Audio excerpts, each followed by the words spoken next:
Content de vous retrouver avec Keren pour ce 7e message de la semaine de prière de la jeunesse adventiste. J'espère que vous êtes content aussi de nous retrouver. Keren, tu es content d'être là? Oui. Très bien, très bien. Alors nous continuons avec ce thème de la semaine. Aimer est un verbe. Et aujourd'hui, notre sujet, c'est aimer, c'est partager. Vous avez vu plusieurs titres, plusieurs sujets, plusieurs thèmes traités jusqu'ici. Nous espérons que cela vous a fait du bien.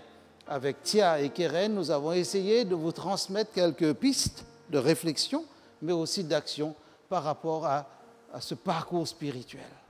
Alors, c'est dans 2 Corinthiens 5, verset 14, que nous pouvons trouver le cœur même de cette idée que nous venons d'exprimer. L'une des histoires les plus choquantes entendues dans le contexte du siècle dernier est celle de Desmond Doss.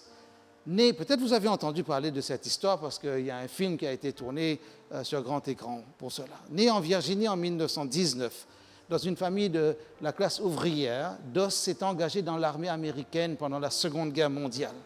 En raison de ses profondes convictions religieuses, selon lesquelles Dieu l'avait exhorté à ne jamais porter d'armes sur lui, il a suivi une formation de médecin.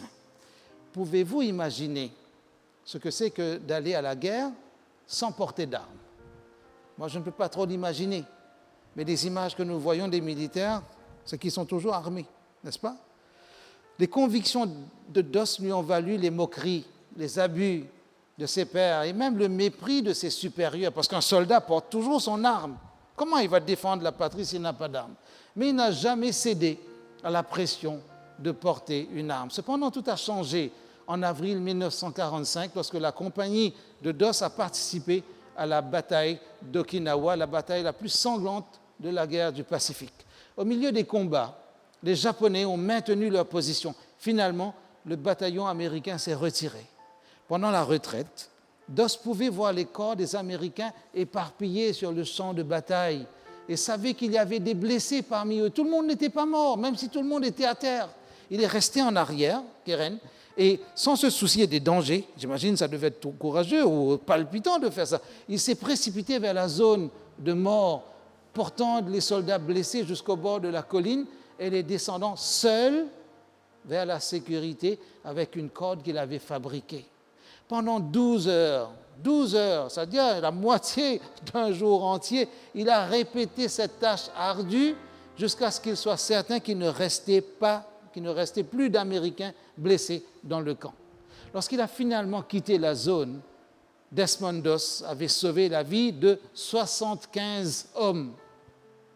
75 hommes. Pour son incroyable exploit, Doss a reçu la médaille d'honneur du Congrès américain. Des années plus tard, on lui a demandé comment il avait trouvé la force de continuer cette nuit-là. Sa réponse était simple. Enfin, on dit ça simple aujourd'hui. Il dit que chaque fois qu'il avait fini de descendre un homme en sécurité, il priait « Seigneur, aide-moi à en trouver un de plus ». Petite phrase, mais tellement chargée de courage. Chers jeunes, comme Desmond Doss, nous sommes sur un champ de bataille où des centaines et des centaines de personnes souffrent et sont prêtes à périr, sont au bord d'une forme de mort, de toute forme de mort. Quelle est notre responsabilité? Travailler sans relâche et prier en disant « Seigneur », peut-être une prière simple, trop simple pour certains, « aide-moi à en trouver un de plus ». L'amour pour Dieu et pour nos semblables doit nous conduire à partager le message du salut, la bonne nouvelle, ce qu'on appelle l'évangile aussi parfois. À cette occasion, partageons quelques exemples de personnes qui ne pouvaient pas rester silencieuses et qui, par amour, ont décidé de partager avec d'autres la bonne nouvelle de Jésus. Des personnes comme vous et moi. Le premier exemple se trouve dans Marc, chapitre 1er, versets 40 à 42.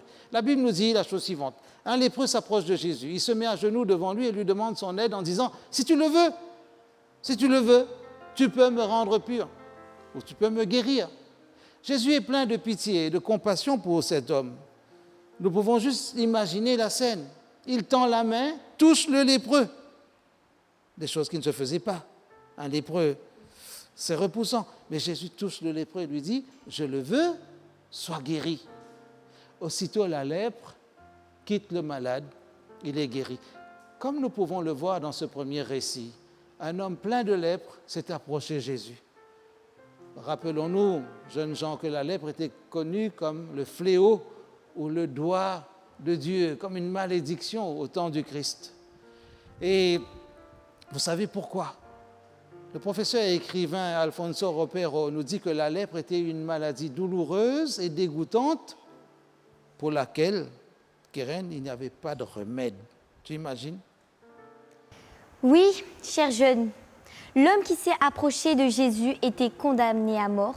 Cependant, la Bible dit que Jésus a parlé et sa peau a été complètement purifiée. Le lépreux qui était condamné par cette terrible maladie a trouvé la guérison en Jésus. Que s'est-il passé ensuite? Voyons comment se termine l'histoire. Jésus le renvoya sur le champ avec de sévères recommandations et lui dit « Garde-toi de rien dire à personne, mais va te montrer au sacrificateur et offre pour ta purification ce que Moïse a prescrit afin que cela leur serve de témoignage. » Mais cet homme, s'en étant allé, se mit à publier hautement la chose et à la divulguer. Jésus parle sévèrement à l'homme. Aussitôt après, il le chasse en lui disant « Attention, ne dis rien à personne, mais va te montrer au prêtre et offre-lui le sacrifice que Moïse a commandé.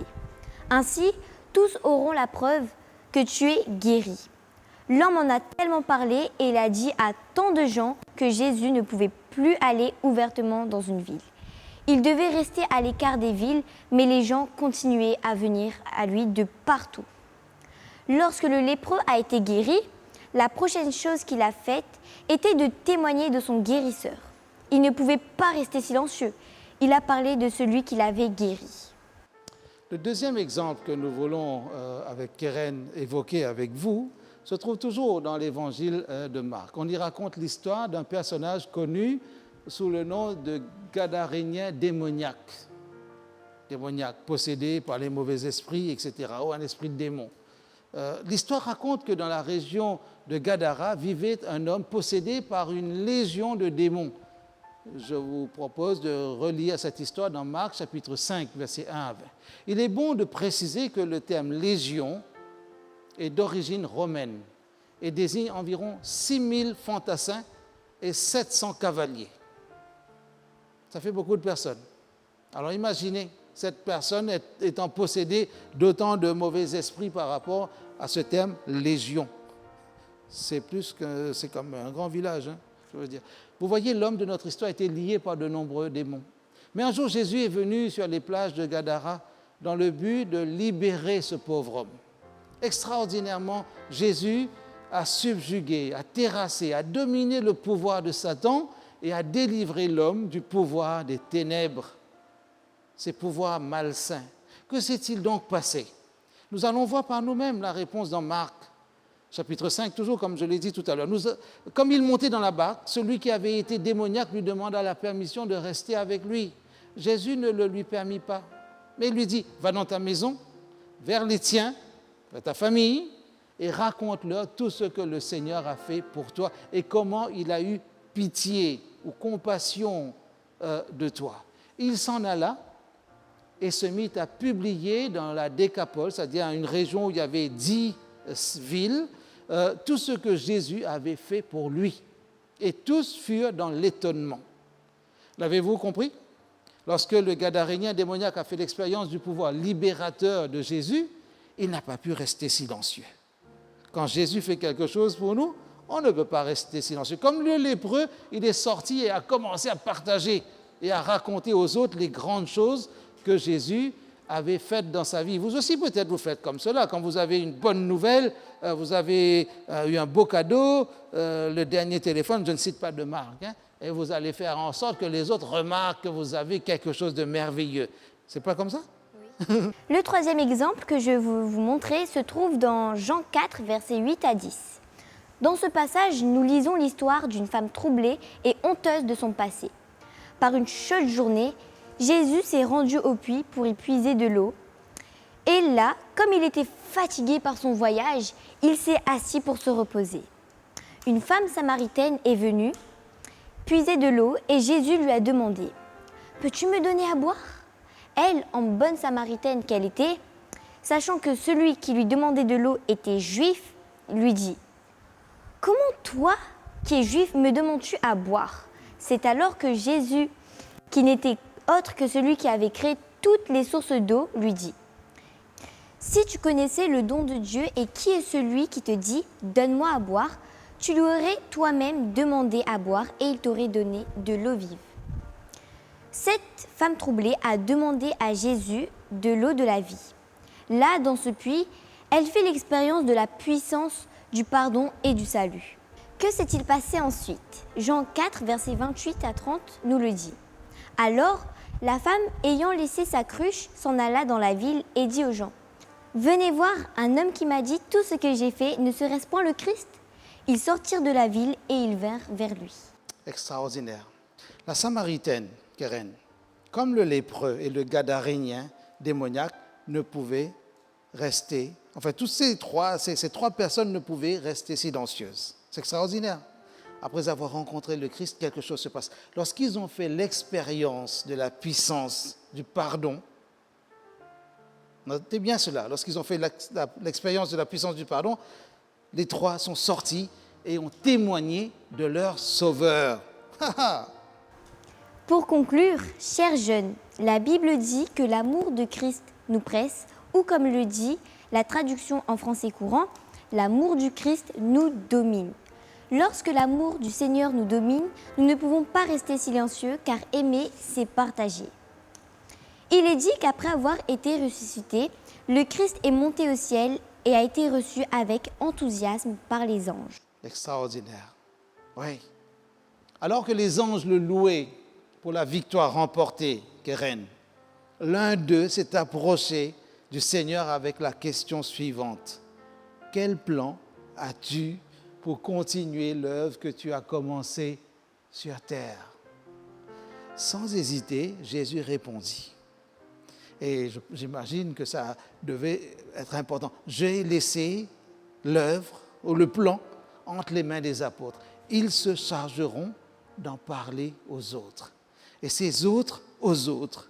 Et ces autres aux autres encore.